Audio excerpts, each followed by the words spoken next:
Welcome to the Produce Moms Podcast, where we believe there is a produce mom in all of us. I'm Lori Taylor, founder and CEO of the Produce Moms. For 10 years, I sold fresh produce to over 300 grocery stores in the U.S. And today, my team and I are fully focused on inspiring people to eat more fruits and vegetables. This show is just one of the ways that we hope to inspire you and your family to eat more produce and live a better life. If you like what you're hearing on the podcast, join our community of almost 40,000 in all 50 states and over 30 countries by visiting theproducemoms.com/subscribe. And be sure to subscribe and leave us a review on iTunes. Thanks for being here. Enjoy today's show. Welcome back, everyone. This is the Produce Moms Podcast. My name is Lori Taylor. I'm the founder of the Produce Moms, and I'm the host of this show. And we are continuing on with our special edition mini-series, funded in part by the USDA. We are so thankful to have this opportunity to learn more about family and consumer sciences and welcome additional stakeholders and perspectives that serve this really important sector of education. I have really enjoyed this series and meeting all of these amazing people because I'm learning just truly how important family and consumer sciences education is and how broad of an area it is in terms of the different academic disciplines and courses that fall under the family and consumer sciences umbrella. So today, continuing on with this wonderful series, we are welcoming Nancy Bach. She's the executive director of the American Association of Family and Consumer Sciences. She's based in the DC area. And we are also welcoming John Flanagan. He is the president of Goodhart Willcox. They're a publisher of family and consumer sciences textbooks and a leading publisher for all of this great academic work that I was just talking about, all the different courses. So it's going to be a wonderful show. And with that, I'd like to welcome both of our guests. Nancy, we'll start with you. Please say hello and introduce yourself. Hello, I'm Nancy Bach, and I'm really excited to be a part of this series. We have a lot of great information to share. And so thanks for the invite and the opportunity to be here, Lori. Yeah, thank you. We're really glad you're here. And John, please say hello. Hello, and good day. I'm John Flanagan, president of Goodhart Willcox Publisher. We publish curriculum materials, instructional resources for family and consumer sciences, career and technical education, and health education. And I'm really proud to be a part of supporting this broadcast. Thank you, John. And I neglected to mention in my intro remarks, where are you calling us from? Where's your home base? Home base is Tinley Park, Illinois, a suburb of Chicago. Fantastic. All right. Well, we're glad you're both here. Nancy, let's kind of kick off the show with a little bit more about you and the American Association of Family and Consumer Sciences. Tell us more about your role in the association. Yes, great. Yeah, in short, my role as executive director, which just started in March of this year, is to provide leadership and ensure that our association really continues to provide what we call our best-in-class support to family and consumer science professionals. And we do this in all of our content areas and practice settings. And so when I say content areas, I mean food and nutrition, food science, health and wellness, housing, child development and human relations, of course, personal and family finance, and textiles and apparel. So we have a lot of different content areas that we focus on. And of course, we do that with our very, very strong family and consumer science professionals. Yes. And Nancy, I've got to interject and just emphasize once more to our listeners, that has been my biggest takeaway from this entire series is, oh my goodness, family and consumer sciences covers so many different disciplines and areas of interest in academia. It does. And that's why my job is sometimes difficult because we have such breadth of information and passion in our profession for all of those areas. But really what I do is try to keep our association moving forward in the right way with the right strategies at the right time. And I really want to emphasize to everyone that we don't do it alone.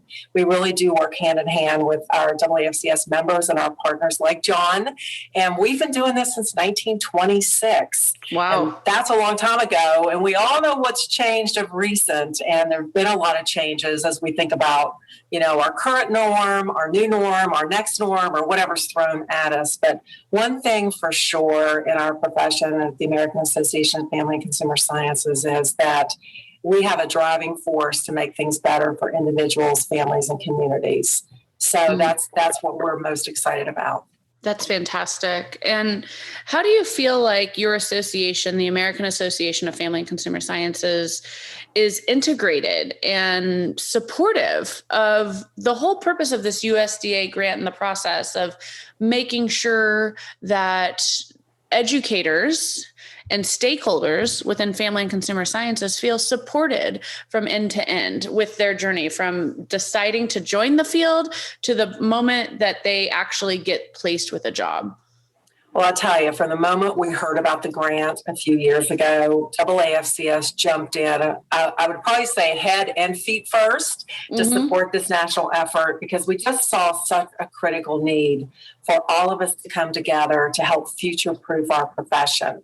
And so we jumped in to provide support via resources, sweat equity, funding, staff time, collaborative efforts, because we knew there was a demand for quality FCS secondary teachers across the country. If we all look at the map, we see that there's a shortage of educators. There was then, there still is, in the majority of our states. And so we really wanted to jump in and have a process where we can work with other groups to help fill these vacancies. And so our decision to support the grant was probably one of the easiest things we did, and one of the decisions we ever had to make. But we knew we had the experts that could play a role in recruiting, preparing, and supporting educators. And so we've done this from the very start by supporting webinar development, helping create a website, participating in today's podcast, doing presentations at conferences. I mean, we've really been threading that needle from start to finish so that we can provide the kind of support that it needs. So we're continue to be willing to be supportive and integrate what we do at AAFCS and the work that we do with AAFCS and our members, and how that can help impact, influence, work with all of the great things that are happening with the USDA grant. I love that. Very well said.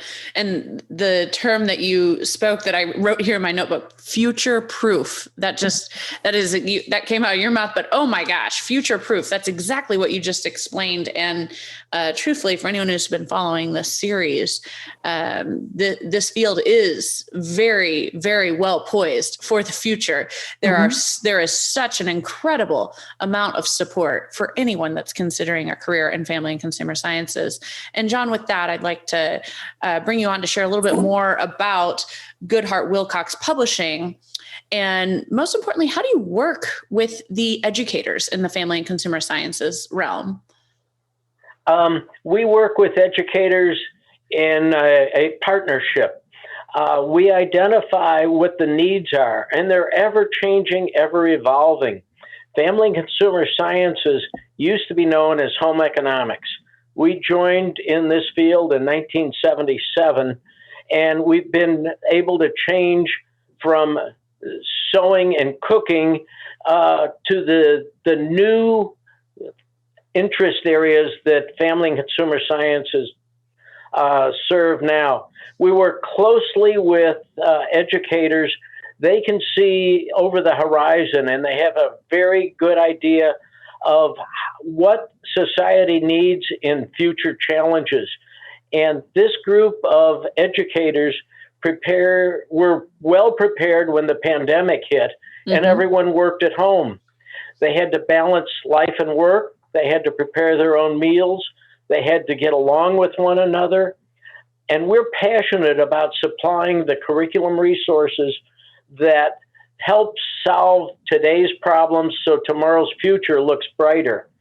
Our authors are experienced educators, and educators can, if they're working on the board and they turn around and look and there's that glazed over, education didn't take place. But when you turn around and look and the heads are bobbing up and down and there's excitement, information and skills are being transferred.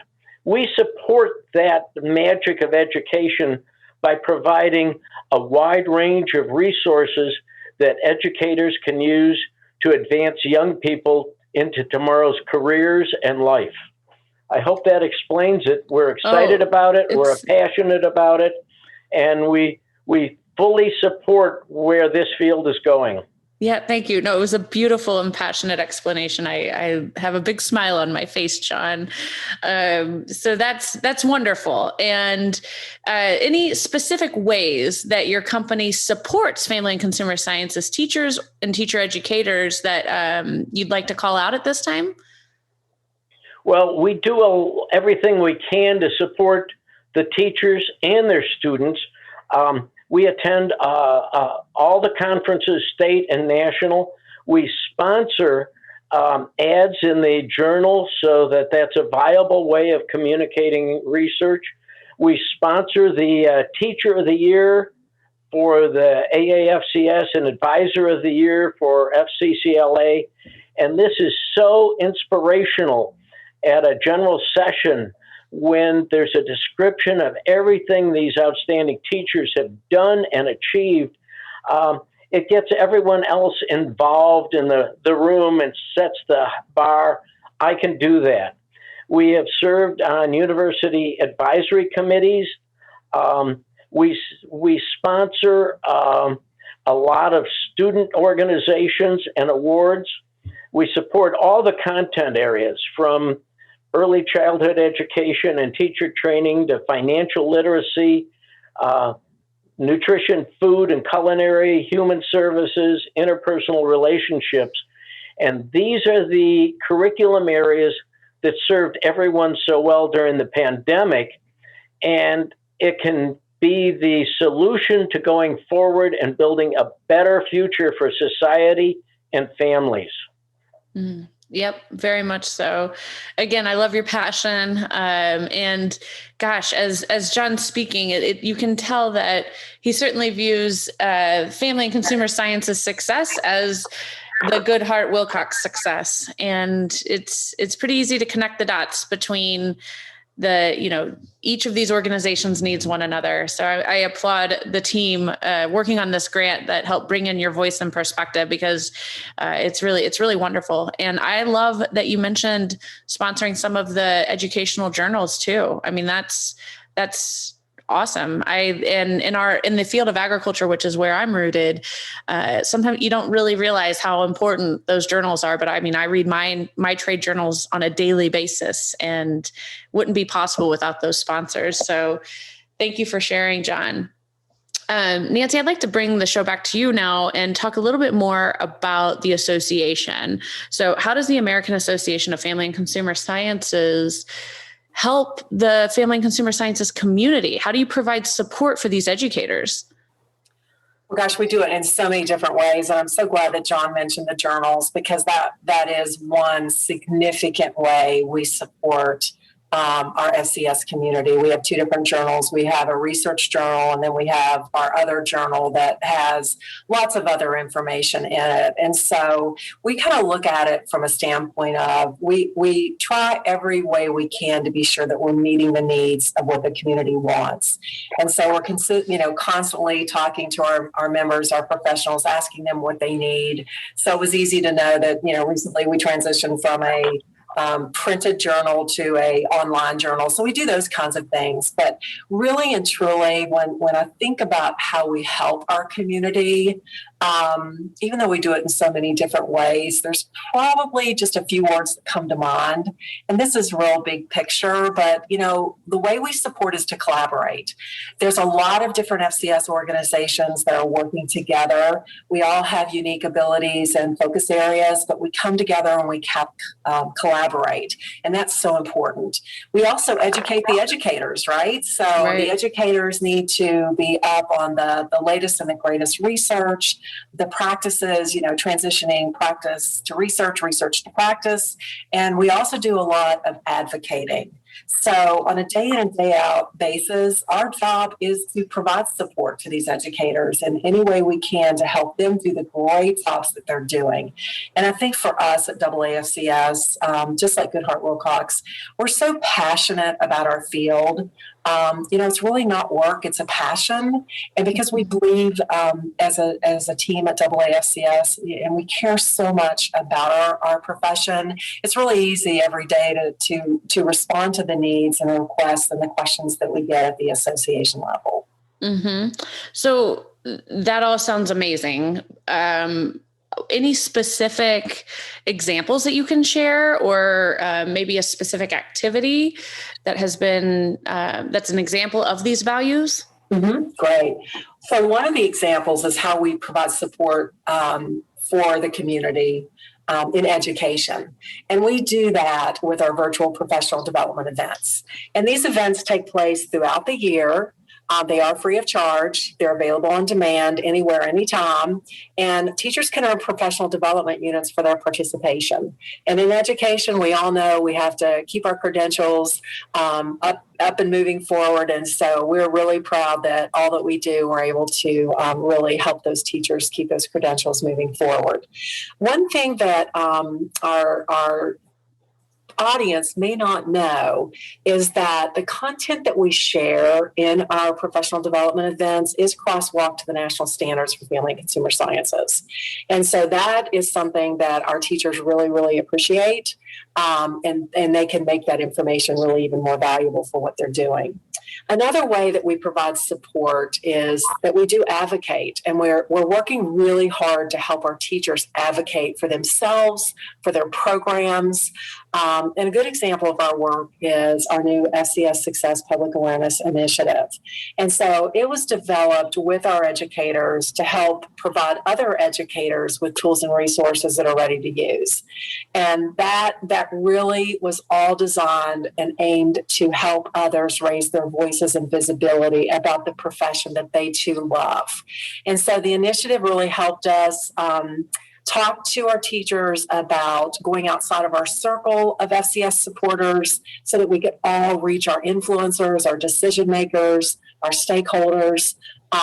If you ask an FCS professional, they can tell you 100 stories about the great work that they're doing, and they do it well with each other. And that is fantastic. That helps us stay motivated and inspired for the great work that we're doing. But we also want to be sure that we're going outside of that circle and sharing with others so that we can continue to, again, I'll go back to future-proof our profession to be sure that it is around for another 100 years. So that's just a couple of ways that we provide support. That's fantastic. And I love the ongoing theme of, hey, this is a long game. Like, we are really focused on long-term sustainability here. So very much applaud all of this, Nancy. John, how do strong curriculum resources provide support for teachers? Strong curriculum resources are part of the toolbox that teachers reach into and pull out so they're successful in delivering the lesson for the day. All of our materials are written by experienced educators who understand what works and what could be improved. We provide both digital and print resources and very strong pedagogy so that the whole package hangs together. The teacher doesn't have to spend hours putting together a lesson. The lesson starts out with vocabulary and the learning objectives. It delivers the content that the lesson covers, and then at the end, there are review questions and applying everything. So an educator has a whole package to be successful. The material can be delivered either digitally or in print. And when everyone was sent home at the pandemic, Goodheart Willcox provided 90-day free access to our online courses for the family and consumer science teachers. They could deliver their classroom lessons individually online so each student could be complete their semester. We provide everything for educators from lesson plans to PowerPoints to videos to assessment tools so they have what they need to be successful. We also provide workbooks and lab manuals so the students have an opportunity to practice. Family and consumer science is so much different than other academic areas because it's a hands-on, minds-on environment. So lab activities, exercises, performance, observation in early childhood, it's a different curriculum area than the academic areas, and it's really fun to participate. And we provide the materials that are going to make students better citizens, better parents, perform better in their careers. They will understand items like budgeting and nutrition. So it's really exciting, and it should be mandated so that our young people leave with the right tools to move ahead. Yeah, you're right. It should be mandated. But goodness, John, as you're speaking, it's I'm sitting here thinking, man, Goodheart Willcox, you really are the nucleus or the grand connector between prepared and supported teachers and classroom or student success. We go out of our way to collaborate. Yeah. And that is right there. That is a classic example of how retention just happens. Like people who feel supported in their workplace. This is every industry, not just FACS, but every industry. It's like, man, if you feel supported and empowered, you're going to stay where you're at. I mean, that's a proven strategy for employee retention. So let's talk a little bit more, John, about your work with the FCS Alliance. Tell us a little bit more about the Alliance and its impact on the FCS community. Well, the Alliance is forward-looking, and that's so important because we can't rest on our laurels. The world is changing, and FCS is changing, and it's important that we get involved to support what's happening in the FCS community. My role is support and do what I can to build excitement and provide resources. I am not a classroom teacher. I have served on a school board for 12 years and understand how the FCS curriculum fits into the overall operation of a large high school. I've served as an advisory member for a university family and consumer sciences area. So I have some leadership, but I don't have the day-to-day contact with students. Mm-hmm. We try and bring a role of advice and outside perspective of sometimes what will work, what won't work. There are a lot of dreams out there, and we don't mean to squash dreams, but we have to be successful.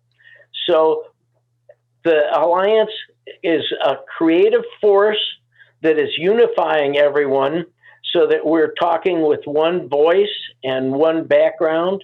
We're bringing ideas to the table to improve instruction, improve the field, and the goal is to increase, I guess the sum is increase the enrollment in family and consumer sciences, so that some of those young students go on to become teacher educators and perpetuate delivering great content to make society better. Yeah. Say yes to FCS, right? You got it. That's right. So this is really a wonderful example as you're talking and speaking more about the FCS Alliance. It's a classic example of a public-private partnership here. You've got the private sector working in tandem with the public sector education to make sure that we are efficiently and effectively delivering this curriculum, this education topic. So let's talk a little bit more about that. How can businesses and industries help with recruiting the next generation of FCS educators? That's sort of the tough one to give a succinct answer to. Business is working through the Alliance. We're a resource for ideas. We provide the products. We can set good examples. We can provide career opportunities. We can share our thoughts on technology, but business really isn't where the rubber hits the road for getting the next generation of middle school and high school students involved. But we'll do everything within our powers to speak up for the FCS curriculum and support the evolving needs. But Nancy and her crew are more aligned with the future success of recruiting more students, which eventually leads to more success. As a business person, we can only support. we can only pull on that piece of string. We can't push on it, but we're here if they need anything. And Nancy has picked up the phone and asked a question here and there. The other leaders in our field know that we're available as a resource, but it's up to the individual classroom and teacher, that inspirational person in 7th grade or as a junior year, to build the FCS world ahead of us. That's great. And Nancy, with that, let's get your perspective on this topic. So the American Association of Family and Consumer Sciences, your association, your organization, you're really the engine that keeps the FCS Alliance moving. So why don't we start right now with let's define what the FCS Alliance is, and really how do you leverage that FCS Alliance to create successful initiatives and programming? So really and truly, I think the Alliance for FCS is such a great conduit between all these various groups that we've been talking about. And I think that the rubber does hit or the tire hits the street, or whatever the saying is. I really think when everybody comes together to think about, again, future-proofing, forward-looking, sharing ideas, sharing opportunities, sharing information that individually our members may not be aware of, is then when they say, let's tackle this project, let's work on this together, let's get to that next step. And so we've had a lot of big wins with the Alliance. I'll tell you that right now. Over the years, there's been a lot of really, really great wins to celebrate. And one of them is that when we talk about what's happening with CTE, we just always want to be sure that our CTE partners are at the table, and they are, because they are on the Alliance. And so we've really worked with them very, very collaboratively. So when the Perkins legislation was being written and moved its way through the legislative process before recently in the past, we're all hands on deck. And so when it's time for a letter writing campaign or submitting a statement, we work through the Alliance quickly to get the information to everyone so that everyone can take action right then. So a lot of times we don't think about having a structure in place like that enables us to get information out quickly. So sometimes an Alliance member may come to us and say, hey, can you share this? We need this help, that help. And so really that Alliance is that mechanism to be sure that we can all work together in areas that are important to all of us. We really have had a lot of big wins with the Alliance.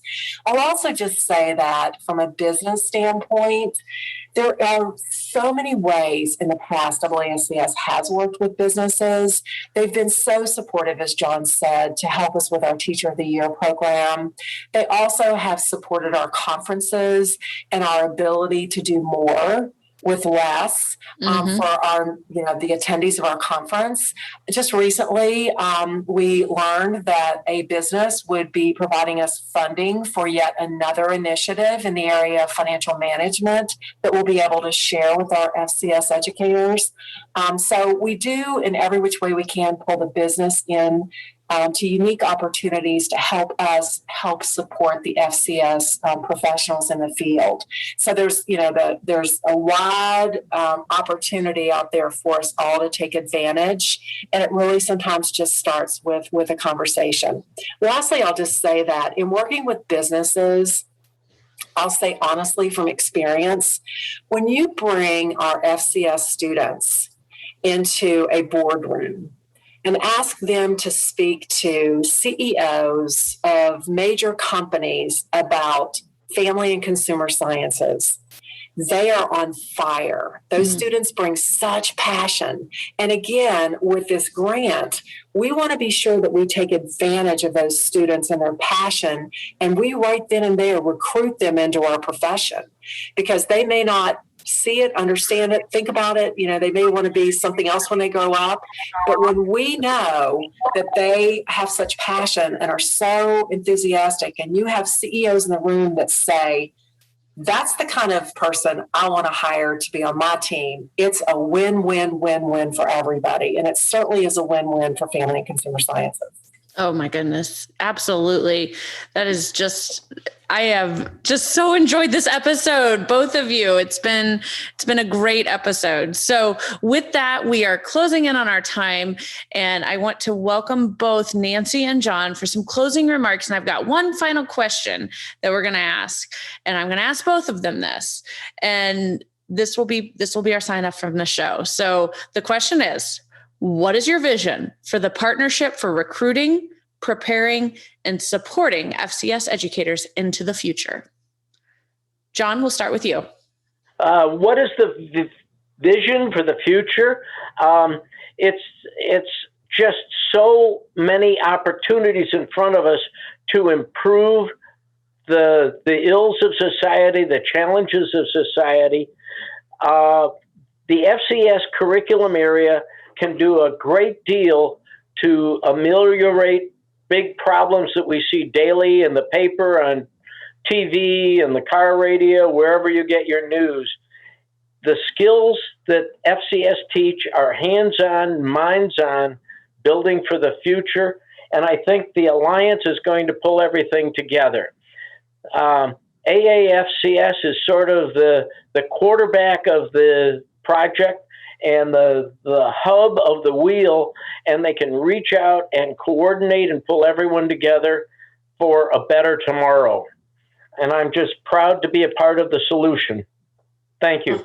Oh, John, thank you. It has been such a pleasure hearing your perspective. And there's a lot of passion at Goodheart Willcox. And like they say, that kind of culture and tone comes from the top. And we've really enjoyed having you be part of this series. So thank you for being with us today.